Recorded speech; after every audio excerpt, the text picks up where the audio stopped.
मेरो यो कथा 5 वर्ष पहिलेको हो। त्यस बेला मेरो उमेर भर्खर 14-15 हुन लागेको थियो होला। हुन त आज मेरो 20 वर्षको उमेरमा पनि म त्यति नै सुन्दर अनि कामुक छु। मेरो विवाह पनि भएको 1 वर्ष भयो र पनि म धेरै नै सेक्सी छु। मलाई सेक्सको चाहना धेरै नै छ। कुरा मैले पहिला नै भनिसके, जब म 13-14 को थिएँ तब मलाई अति नै सेक्सको चाहना बढेको थियो। 14 वर्षको उमेरमा नै मेरो शरीर हलक्क बढेको थियो भने स्तन पनि ठुलो र सारो भएको थियो। मेरो शरीर नै किन हो किन एकदम तातो हुन थालेको थियो। मोबाइल फोनमा भएका ब्लू फिल्म हेर्दा र विभिन्न उपन्यास पढ्दा त मेरो शरीर तातेर काम्दथ्यो। त्यो बेला मलाई अति नै यौन सम्पर्क गर्न मन लाग्थ्यो।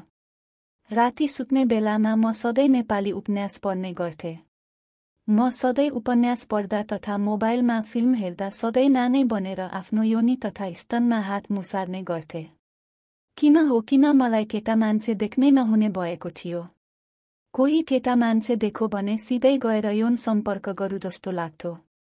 केटा मान्छेको लिङ्ग मेरो गुप्ताङमा पसेको अनुभव गर्न थाल्थे। सधैँभरि मलाई कुनै केटाले नै यौन सम्पर्क गरिराखेको कल्पना गरिरहन्थे। तर पनि कुनै कोही केटासँग सम्पर्क गर्ने कुनै समय मिलेको थिएन। म सधैँ मेरो यौन अङ्ग मारेर नै चित्त बुझाउँथे। लाग्छ त्यस बेला मेरो योनिमा आगो नै बलेको थियो। मैले अब स्कुलको पढाइ पनि राम्रोसँग पढ्न छाडिसकेको थिएँ।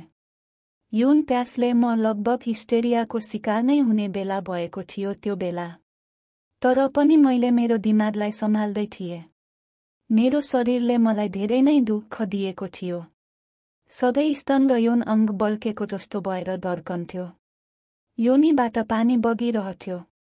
स्तन पनि सरह भएर टनक्क हुन्थ्यो। ज्वाला लगेको जस्तो छटपट्टि हुन्थ्यो।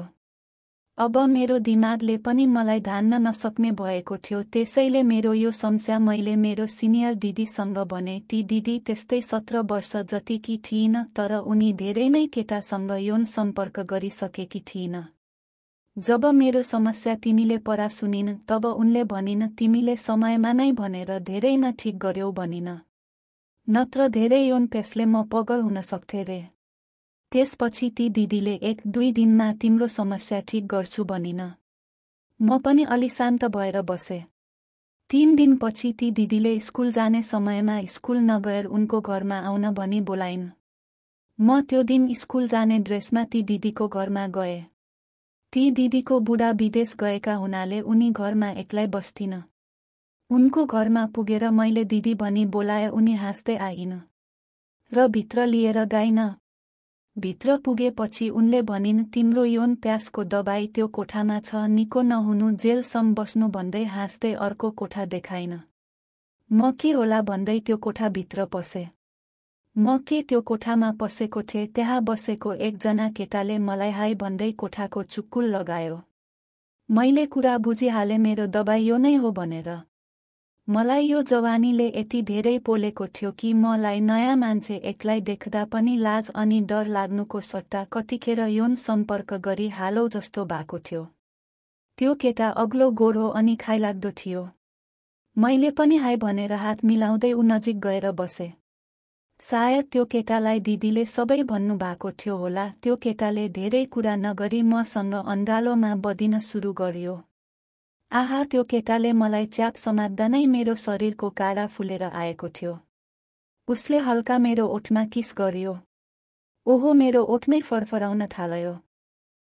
उसले मेरो स्तन पनि कपडा बाहिरबाट नै मार्न सुरु गरेको थियो।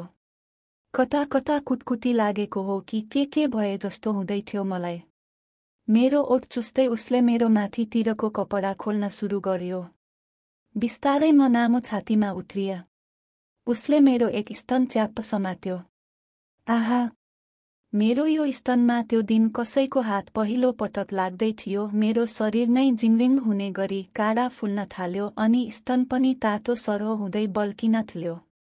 मेरो एक स्तन एक हातले मुसार्दै अर्को स्तन चुस्न थाल्दा त मेरो स्तन सनक्क सनक्क सन्किन थाल्यो अनि मलाई कता कता पिसाब आउला जस्तो अनि आको जस्तो हुन थाल्यो। मेरो ज्यानमै एकदम ज्वरो आको जस्तो तातो हुन थाल्यो। केही बेर उसले मेरो दुवै स्तन पालो पालो खेलेपछि उसले मेरो तलतिरका कपडा पनि बिस्तारै खोल्न थाल्यो। मेरो तातो थाई किस गर्दै मेरो नाइटो खेलाउँदै उसले मेरो योनिमा हात लगायो। ओहो, मेरो त अब दिमागले नै काम गर्न छोडेको जस्तो भएको थियो। उसले धेरै ढिला नगरी मेरो योनि चाटन थाल्यो। आहा, म स्वर्गमा पुगेको अनुभूति गर्न थाले। मेरो लगभग होस हराएको थियो। जति जति उसले मेरो योनि चाट्थ्यो उति उति मैले मेरो योनाङ माथि माथि उठाउँदै लगेको थिएँ भने मेरो योनिबाट पानी बगेको जस्तो गरी तिरिक्क तिरिक्क हुँदै पानी आउँदै थियो। म अब खप्न नै नसक्ने भएको थिएँ भने मेरो हातले त्यो केटाको टाउकोमा मुसार्दै आफूतिर तान्दै थिए।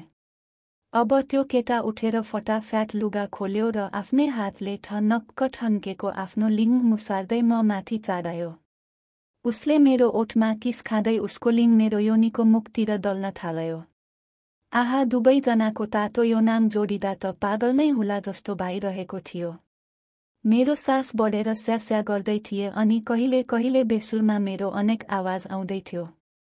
त्यतिकैमा त्यो केटाले आफ्नो लिङ मेरो योनिमा छिराउन थाल्यो। बिस्तारै टुप्पो अगाडि पछाडि गर्दै उसले आफ्नो लिङ ठेल्न थाल्यो। यता मेरो भने योनिबाट लगातार पनि तुरुक्क तुरुक्क गर्दै निक्लिरहेको थियो। योनि पनि तातो हुँदै बल्किरहेको थियो। त्यतिकैमा उसले आफ्नो लिङ पुरै ल्वात्त मेरो योनिमा हुल्यो। यो बेला भने मलाई धेरै नि पीडा हुँदै थियो भने आनन्द पनि महसुस हुँदै थियो। अब भने उसले आफ्नो लिङलाई लगातार रूपले अगाडि पछाडि गर्न थाल्यो। रोक्दै नरोकी उसले प्याट प्याट आवाज निकाल्दै धेरै बेरसँग स्पिडले योन गरिरह्यो। उसले लगातार स्पिड बढाउँदै थियो भने यता मेरो पुरै शरीर नै कक्रेर आइरहेको थियो।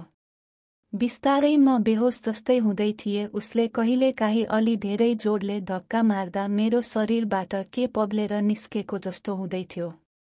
मेरो योनिले 3-4 पटक यस्तै अचम्मको झड्का तथा आनन्द महसुस गर्यो र मेरो शरीर अलि हल्का जस्तो भो अनि मलाई थकाइ लगेको जस्तो भो।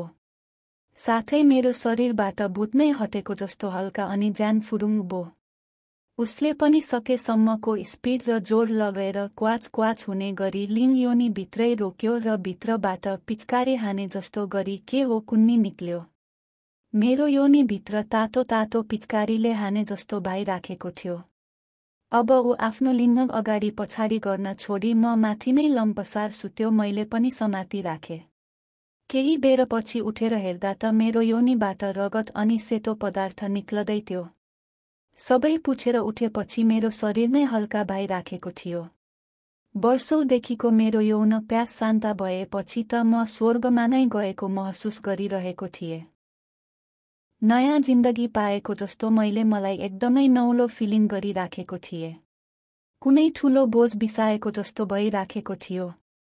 र अन्तमा यस्तो अद्भुत आनन्दको महसुस त्यो दिनभरि त्यो केटासँग गरेर म बेलुकातिर मात्रै घर फर्के।